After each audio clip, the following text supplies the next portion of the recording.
In this video I'm going to explain firstly about the gun that I use to shoot rabbits, and also a few basic tips to enable you to shoot better, more accurately, and also, and most importantly, shoot more rabbits.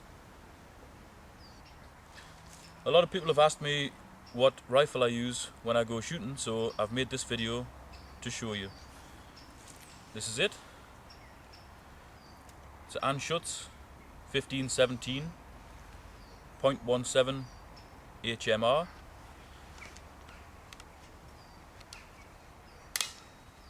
With a Harris swivel bipod and ESC silencer.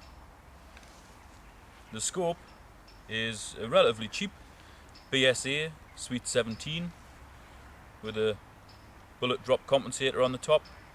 Not that I ever use it, it's just a nice solid clear scope. The magnification on it is 3:12 by 40. Gun's bolt action.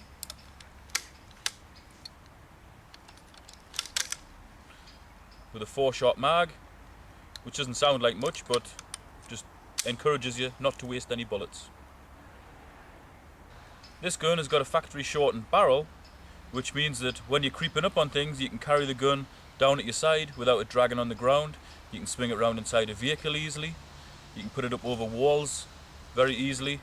It's just a nice, light, easy to handle gun. The bullets that I use are very light.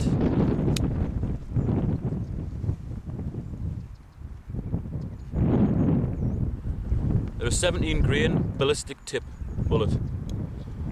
Means that when they hit something, providing it's something other than very soft skin, the inside of the bullet implodes, the rest explodes. All the energy is released in one go. Means that, especially for small game, even a shot that's not in the kill zone, not in the heart, not in the head, say it's through the back or something, it's the amount of energy released is still going to kill it straight away. Which to me is very important, because no matter how careful you are, there'll always be some shots that don't hit exactly where you want, no matter how good a shot you are. First thing to consider is camouflage.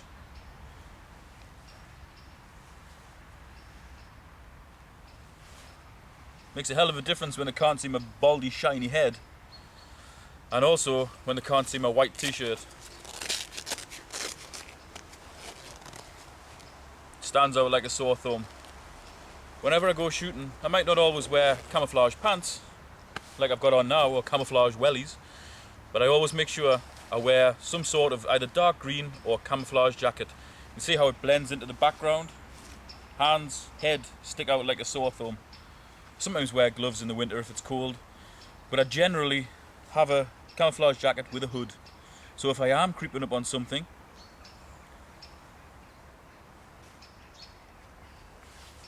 it makes me a lot less visible. Whether you're shooting with a bow, a gun, a rifle, shotgun, a spear, or sling, if you use natural cover, i.e. ferns, trees, creep up behind them, get them between you and your target, then you stand a much better chance of getting closer. Also consider what your target is looking at. When it's looking at you, it's generally on or near the ground, so therefore if you can get down to the ground as well, it's not going to see your silhouette against the skyline. Doesn't matter how camouflaged you are, but if you cast a great big silhouette on that skyline, whatever it is you're hunting is going to disappear. Another very important thing is, if you have keys, put them in a pocket or in a backpack where they can't jingle. Switch off your mobile phone. There's nothing more irritating when you're lying down just about to squeeze the trigger and you hear some horrendous ringtone which scatters everything. I know, because it's happened to me on a few occasions. I now leave my phone in the car when I go shooting. With regard to the technique for actually taking the shot, this is how I do it. If I can, I always try to lie down with the bipod out means that you're very steady. You know that the front of the gun is supported. I then get behind the gun, obviously, because it's dangerous to get in front of it. Left hand under here, right hand comes around like that, very, very still. My legs are in this position.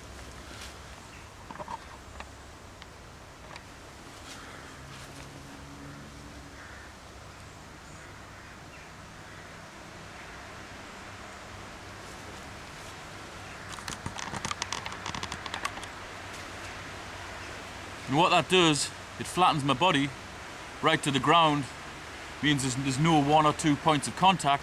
I'm very flat, very steady on the ground, which means that the crosshairs, when you look through the scope, are also going to be very steady. If they're steady, there's a good chance that I'll hit whatever I'm shooting at. When it comes to actually taking the shot, when you've got it lying down with the bipod, breathing isn't so important, unless you're shooting at a real extreme range, which I tend not to. Instead of pulling the trigger in an excited fashion, I would tend to just squeeze. I'm quite lucky because this gun's got a very good trigger. It's got a 2-stage trigger, so you've got a little bit of play, and as soon as it stops, that's when it's going to go off. So I tend to have it pulled until I can feel it's just about to go off. When the crosshairs are steady, bang. One obvious thing to consider is getting to where you're going to take your shot from as quietly as possible. If you make noise or you make disturbance, something's going to see you and it's going to spook it.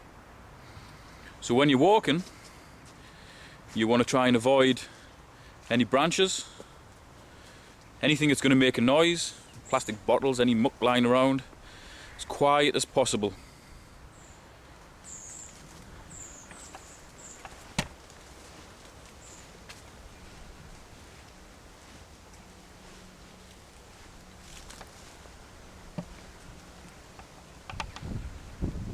After a while it just becomes second nature, and you'll be able to find that you'll be able to keep your eyes on your target and still avoid all the things that could possibly make a noise on the ground.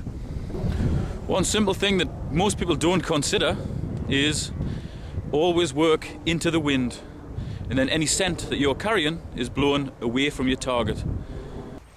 Another very useful tip is to use the sun. If you have the sun at your back, so i.e. you are between the sun and your target is going to be looking into the sun, which means it's going to be even less likely to spot you creeping up on it.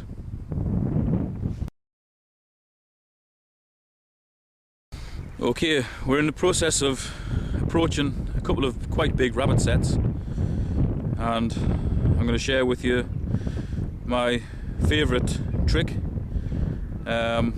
I'm not going to shoot any rabbits because it's on my doorstep. I don't really like shooting them on my doorstep. I like to see them, believe it or not. I tend to just shoot where there's plagues of them, purely for control. What I'm going to do is creep up to the set, allow the rabbits, if there's any there, to dive down the holes and then call them out again. It's a technique I use quite a lot, as it can sometimes double the amount of rabbits that you get outside a set, but it's something I've never heard of anybody else using. Quite close to the rabbit set now. Haven't seen any rabbits, but I'm going to try and call one out. Obviously if I was wanting to shoot one, I could shoot one if they come out. Here we go.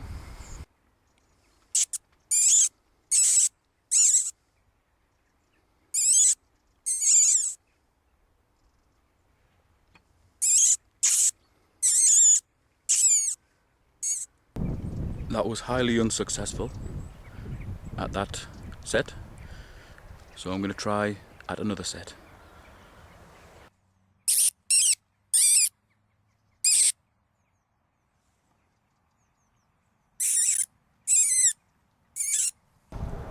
Lo and behold, when I tried another set, the rabbit comes out of the first set.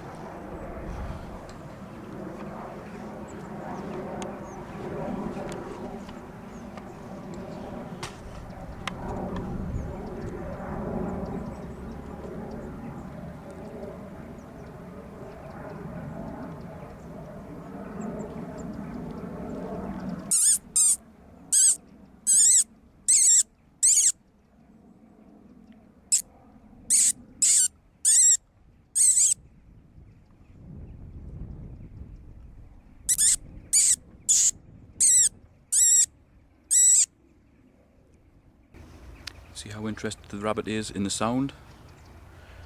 I first started doing this when I was shooting in pretty much plagued areas. I'd shoot everything outside a set, and then because it was surrounded by rushes, I would start to squeak, and I found that the rabbits were actually coming out of the holes. Rabbits that hadn't previously gone in the holes, or ones I hadn't previously seen, were just suddenly popping up. It's a very effective method. All I do, I go, just purse your lips and suck in, or if you wet your finger, but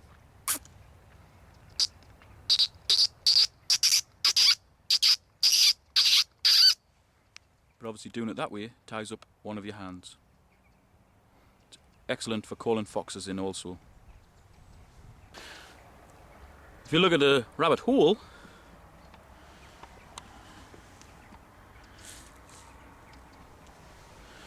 it's basically just like a large funnel, designed to funnel the rabbits into it, obviously for safety, but it also helps to funnel sound in, and that's very important. No matter what a great shot you are, and everybody thinks they're the world's greatest shot, you know, as do I, we're never going to shoot anything unless we can actually see the target species that we're after.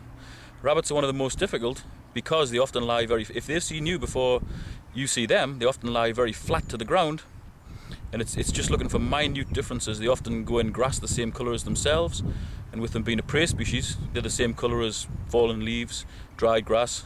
The key is just looking for little differences between them and the surrounding countryside. That's what they're looking for with you. So the more you can blend in, the more chance you have of getting close to them before they can see you. I always like to shoot rabbits without them even knowing I'm there. Although I shoot, I don't really like the idea of chasing things towards guns, or sitting waiting for pigs to come and all that, and baiting things. And I prefer to shoot things without them realising I'm there. A lot of the advice in this video will be geared towards shooting rabbits, because obviously primarily that's what I do, although I also get the odd fox as well. That tends to be with a lamp though, which I'll cover in another video. I also do lamp for rabbits, but generally I shoot them during the day with the 1.7. If I'm shooting them on a night, I would tend to use the 2.2, simply because it's semi-automatic and you can get more shots in, because quite often you don't get such a long exposure time with your targets. Although I've been talking reasonably loud on this video, it's purely just so that the microphone here picks up my voice. Obviously if you're out shooting by yourself, you'll not be talking to anybody, unless you're schizophrenic and you're talking to yourself, like people think I'm probably doing now, if anybody could see me. But if you're out with somebody else, just make sure you keep your voice down. It's amazing how far sound carries, especially on a damp day. It can carry a long way. That's all from me.